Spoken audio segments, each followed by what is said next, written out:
Hello students, જય હિન્દ. આપણે આના આગળના લેક્ચરમાં આ જે પાઠ છે આપણો જંગલો કોના એની આપણે સમજૂતી જોઈ. તો દરેકની સમજૂતીમાં ખબર પડી ગઈ હશે. તો હવે આપણે નોટમાં જોઈશું. તો નોટમાં દરેક પાઠનું જે નામ છે એ લખી દે. જે પ્રમાણે તમે સૂચના લખો છો એ પ્રમાણે આપણે લખી દઈએ. ઓકે. અને હવે આપણે જોઈએ વિકલ્પો. તો દરેકે લખવાના છે, સમજીને લખવાના છે. બરોબર છે? 1 મિનિટ.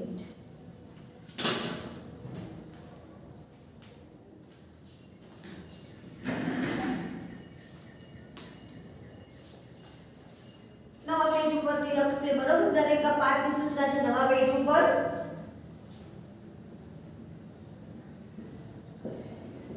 નીચેના વિકલ્પોમાંથી સાચો વિકલ્પ શોધીને લખો.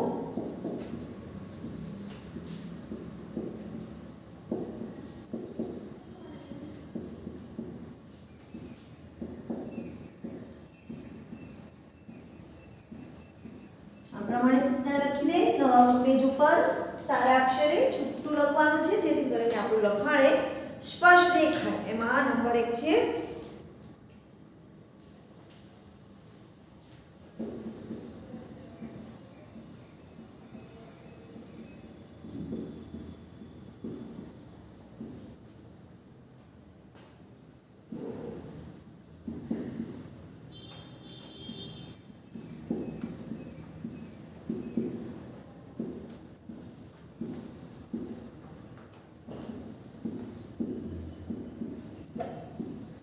નંબર 1 છે કે સૂર્યમણિ સાથે બાળકો જંગલમાં જઈને શું કરે છે? તો આપણે જોયું કે સૂર્યમણિ એ શું છે? એક સ્ટાર ગર્લ છે, હે ને? તો રવિવારે દરેક એટલે કે બધા બાળકોને શું કરે છે? જંગલમાં લઈ જાય છે. તો શું કરે છે? વિચારો. તો બહુ બધી વસ્તુઓ કરે છે, હે ને? ગીત પણ ગાય છે, નાચે છે, બરોબર? ગીતો પણ, પછી ડાન્સ પણ કરે છે, બરોબર? એમની કુદુક ભાષામાં ગાય છે. તો તમને 3 બાબતો આવશે. તો અહીંયા હું જે 3 બાબતો છે એ લખવાની નથી, ફક્ત એક જવાબ લખાઈશ. પરંતુ જ્યારે એક્ઝામમાં આવે ત્યારે આપણે એ રીતે લખવાનું. તો અહીંયા હું એમ લખીશ કે 3 બાબતો જ કરે છે. ઓકે? કાં તો ઉપરની 3 બાબતો.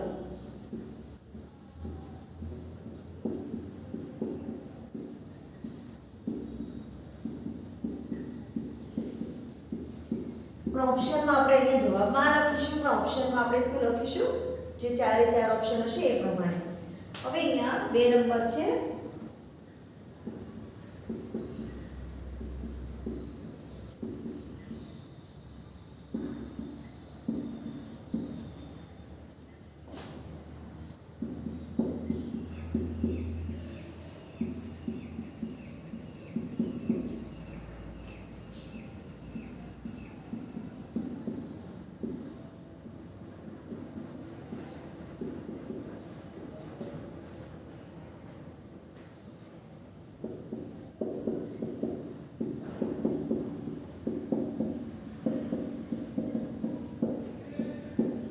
વાંચતા શીખવા માટે જંગલો પુસ્તકો જેટલા જ મહત્વના છે.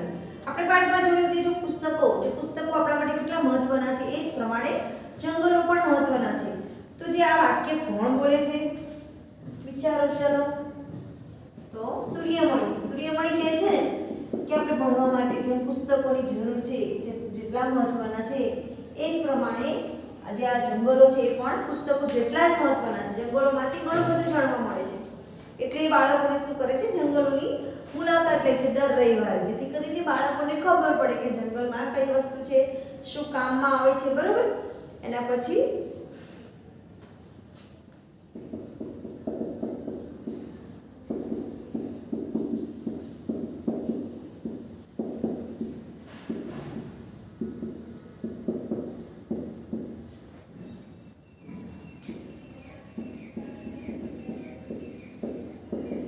જંગલ આપણી સહિયારી બેંક છે. આપણે જોયું ને સહિયારી બેંક એટલે તમને ખબર જ હશે કે જે આપણે બેંકમાં પૈસાની લેવડ દેવડનું કામ કરીએ છીએ ને, બહુ બધું કામ થાય છે બેંકમાં. આપણે અહીંયા જંગલ છે એ આપણી સહિયારી બેંક છે. એટલે શું કહેવાનો મતલબ એ કે જંગલો પર આપણા બધાનો હક છે, માટે આપણે એને કહીએ છીએ સહિયારી બેંક. તો અહીંયા જવાબ આવશે જંગલો પર આપણા બધાનો હક છે.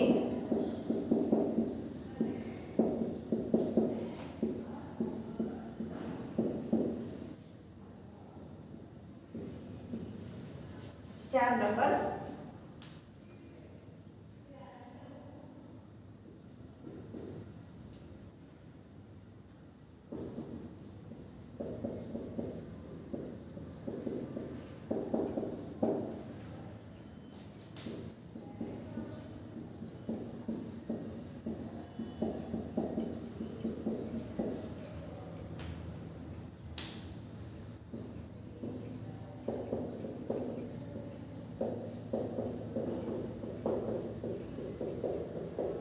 વિશેનપુરની શાળા જોઈને સૂર્યમણીને ખૂબ આનંદ થયો.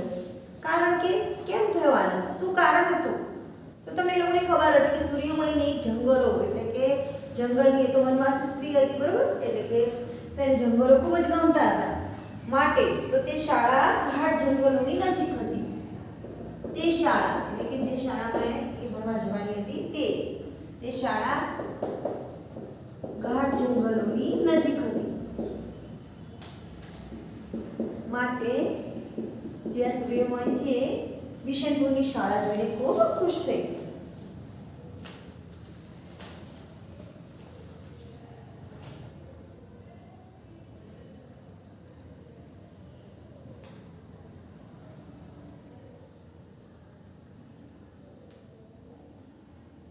ઓકે, લખાઈ ગયા?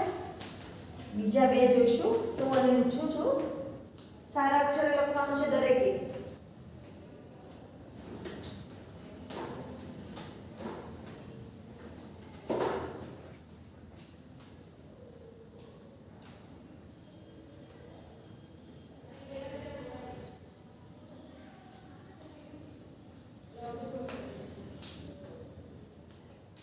ચાર નંબર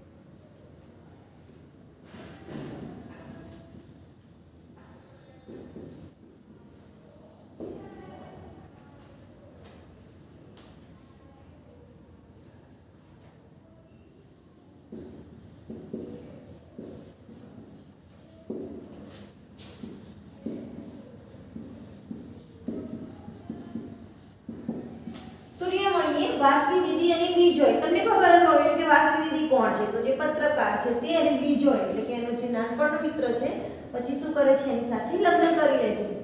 તો વાસવી દીદી અને બીજોયની મદદથી કેન્દ્ર ખોલ્યું હતું. તો એ કેન્દ્રનું નામ શું હતું? ચલો યાદ કરો. શું હતું નામ? તોરંગ. હે ને? તોરંગને આપણે કુતુબ ભાષામાં જંગલ પણ કહીએ. અને આ કેન્દ્રમાં શું થતું હતું કે જે સૂર્યમણી છે એના જે સમાજના લોકો છે, સૂર્યમણી જેવા કેટલાય વનવાસી લોકો છે, એમના બાળકો ત્યાં આવીને શીખે બધી વસ્તુઓ, જેમ કે એમનું જે પરંપરાગત જે નૃત્ય છે, એમનું જે પઢાઈ કરે છે, એ બધું ત્યાં એમને શીખવાડવામાં આવતું હતું. એના પછી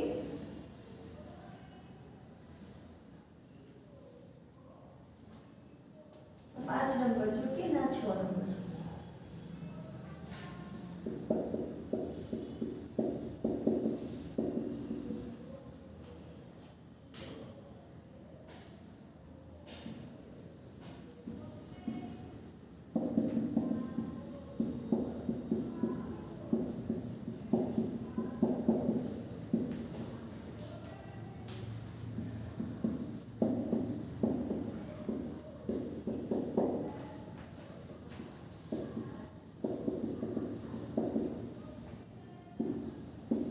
કૃષિની પદ્ધતિ નીચેનામાંથી કયા રાજ્યમાં પ્રચલિત છે? આપણે જોયું છે કૃષિ વિશે, હે ને? તો અહીંયા જે તમને ઓપ્શનમાં અમુક રાજ્યો આપેલા હશે તો આપણને સાચો જવાબ આવડવો જોઈએ. તો અહીંયા આવશે મિઝોરમ. મિઝોરમમાં ઝૂમ ખેતી એટલે કે ઝૂમ કૃષિ થાય છે. કઈ રીતે થાય છે તો આપણે જોયું, બરાબર છે? આ લખી દો.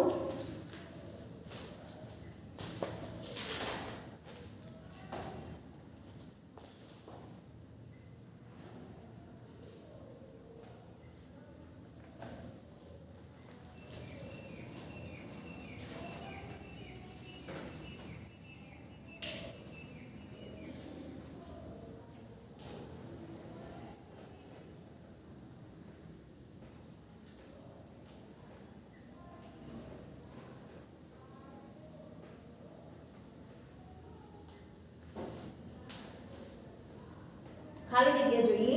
જો જગ્યા નીચે હોય તો ત્યાંથી સ્ટાર્ટ કરો, નહીં તો નવા પેજ ઉપર.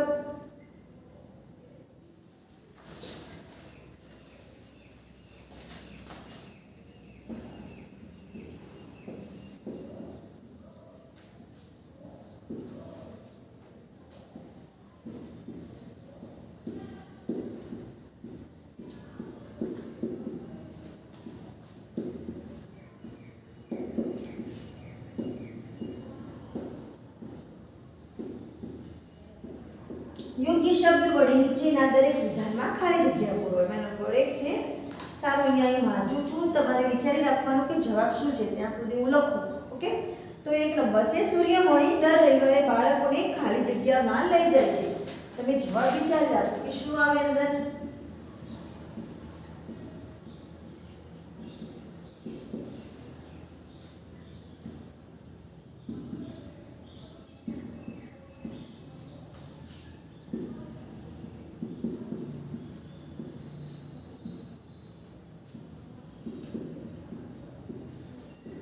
ક્યાં લઈ જાય છે બાળકોને? આપણે જો પાઠમાં ધ્યાન આપ્યું હશે તો દરેકને આવડશે. ઓકે, તો જંગલમાં, હે ને, જંગલમાં દર રવિવારે બાળકને લઈ જાય છે, જે ગામના બાળકો છે તે લોકોને. પછી 2 નંબર, સૂર્યમણિ સાથે બાળકો જંગલમાં જઈને ખાલી જગ્યા ભાષામાં ગાય છે, એટલે કે ગીતો ગાય છે.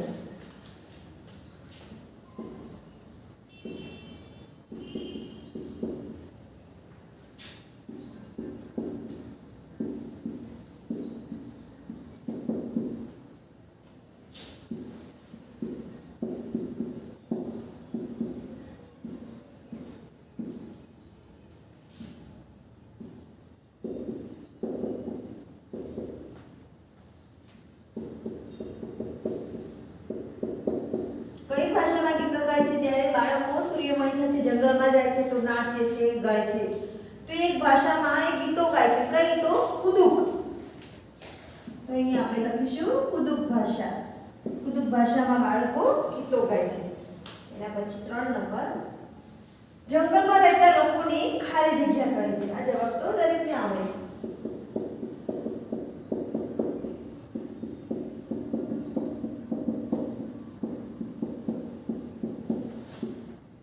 કહે છે? જંગલમાં રહેતા લોકોને વનવાસી કહે છે.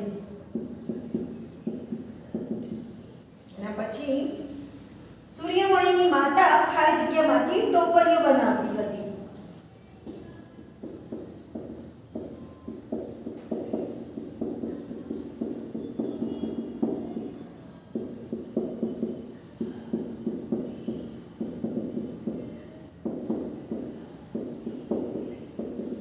આપણે જોયું કે એ બધા શું હતા? વનવાસી છે. એ લોકોનું જીવન જંગલો ઉપર નિર્ભર હતું, આધાર હતો.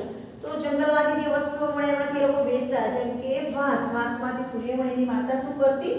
ટોપલીઓ બનાવતી. તો અહીંયા આપણે જવાબમાં લખીશું વાંસ. એના પછી, સૂર્યમણિનું ગામ ખાલી જગ્યા રાજ્યમાં આવેલું છે. આપણે નકશામાં જોયું હતું.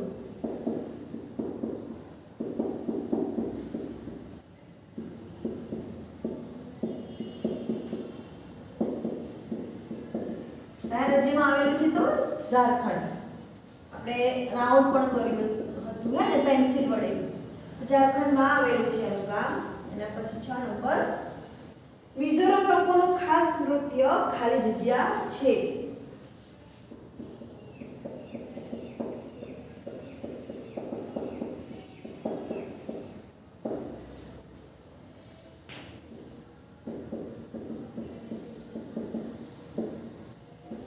મિઝોરમનું ચિત્ર જોયું હતું, ત્યાં કેવું છે? પહાડી પ્રદેશ છે. તો ત્યાં એ લોકો કઈ નૃત્ય કરે છે? આપણે જોયું, બાળકો જે સામે સામે ઊભા રહે છે, હાથમાં વાંસની લાકડી રાખે છે. પછી જેવું પણ નગારું વાગે એવું તરત જ જે લાકડી છે એને પછાડે છે, હે ને. તો આપણે એને શું કહીએ? તો ચેરાવ. એ લોકો ચેરાવ કહે છે. તો એ મિઝોરમ લોકોનું જે ખાસ નૃત્ય છે એ ચેરાવ છે. લખી દો એને સારા અક્ષરે.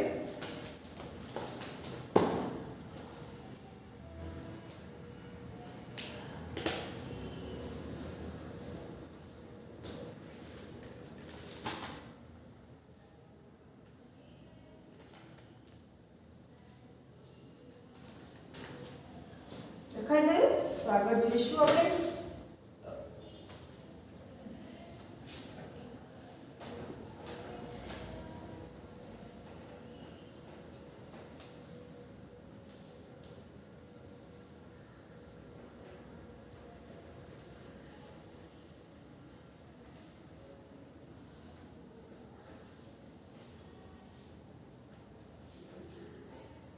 ખરા ખોટા જોઈએ.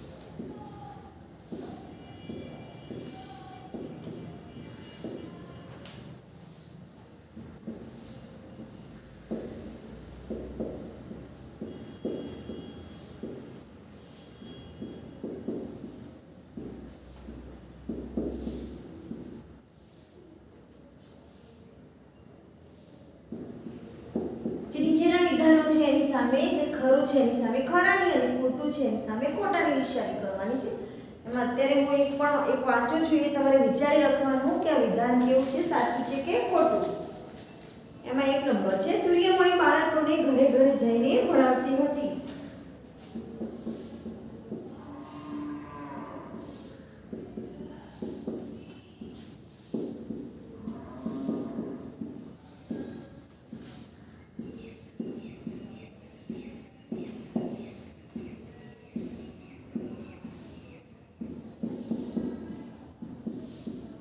પાઠ્ય સમજૂતીમાં ધ્યાન આપ્યું છે તો દરેકને બધા જવાબ આવડશે.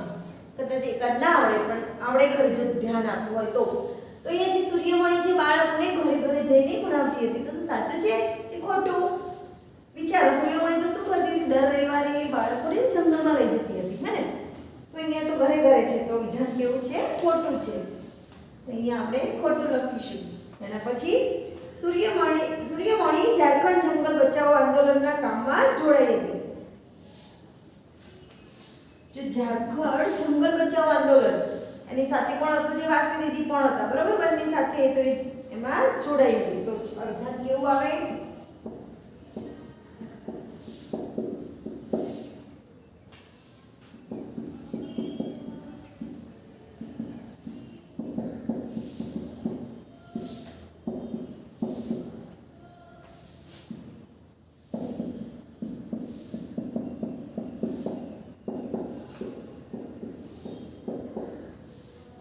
કેવું આવે વિધાન?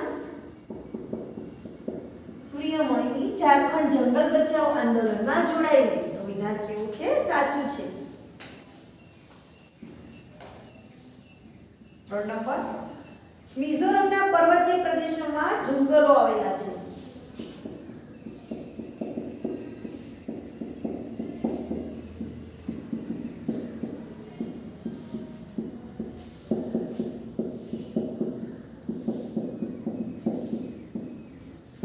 જોયું હતું તમને મેં ચિત્ર બતાવ્યું ને ચોપડીમાં મેં. તો એમનો જે વિસ્તાર છે પર્વતીય પ્રદેશો છે, ત્યાં કેવા જંગલો આવેલા છે. તો વિધાન કેવું આવે છે? સાચું આવે. એના પછી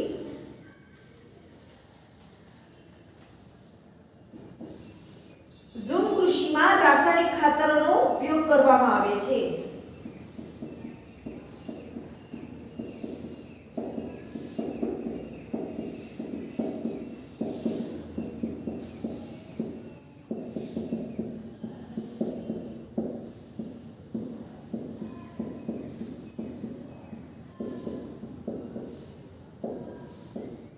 આપણે જોયું કે જે ઝૂમ કૃષિ છે કઈ રીતે કરે છે. ઓકે, આપણે જોયું ચિત્ર દ્વારા. અને એ જ પ્રમાણે આપણે જો આગળનો પાઠ છે 19મો, એમાં પણ ભાસ્કરભાઈની વાડીમાં જે ખેતી હતી તો એ પણ ક્યાંક, અને આ જે ઝૂમ કૃષિ છે એ બંને ક્યાંક સજીવ ખેતી છે. તો અહીંયા તો રાસાયણિક ખાતરની વાત કરી. જે રાસાયણિક ખાતર છે બજારમાંથી લાવવામાં આવે છે. તો એ કેવું છે? આધુનિક ખેતી છે. તો અહીંયા વિધાન આપણે વિચારી રાખવાનું કે સાચું છે કે ખોટું. તો વિધાન કેવું આવે? ખોટું આવે. એના પછી સૂર્યમણીએ સખત મહેનત કરી અને શિષ્યવૃત્તિ મળ્યા બાદ બીએ પાસ કર્યું.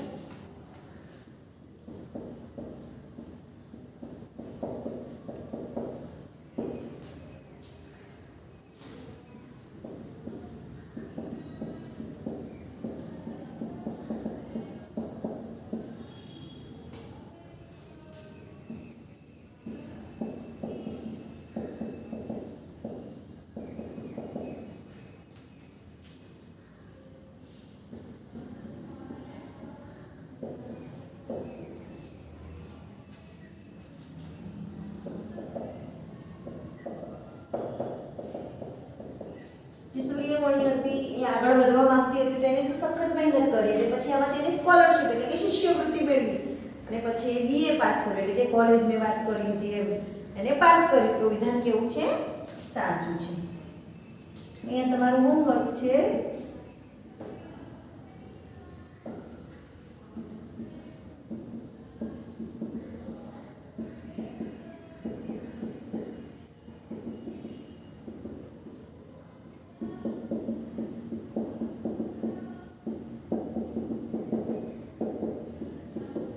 આપણે વિકલ્પો ખાલી જગ્યાને ખરા ખોટા જોયા બરોબર છે. તો જે ખરા ખોટા છે એ તમારે શું કરવાનું છે? હોમવર્કની નોટમાં લખવાના છે અને તૈયાર કરવાના છે. બાકીના જે આગળનું જે લખાવ્યું છે વિકલ્પો અને ખાલી જગ્યા એ તમારે વાંચવાનું છે. એટલે કે જેટલું પણ ચાલે છે એ તમારે જેટલું લખવામાં આપે એટલે કે લખી દેવાનું, તૈયાર કરવાનું. એ સિવાયનું બીજું જે નથી આપ્યું લખવા એને પણ તૈયાર કરવાનું, જેથી કરીને આપણે એક્ઝામની તૈયારી થઈ જાય. ગમે ત્યારે પણ એટલી ટેસ્ટ છે કે કોઈ પણ એક્ઝામ આવે તો તમને તૈયારી રહે, તમારે એ વખતે ઓછું વાંચવું પડે. ઓકે, તો આ તમારું હોમવર્ક છે નોટમાં લખી દો અને આ બધું પણ સારા અક્ષરે લખી કાઢો.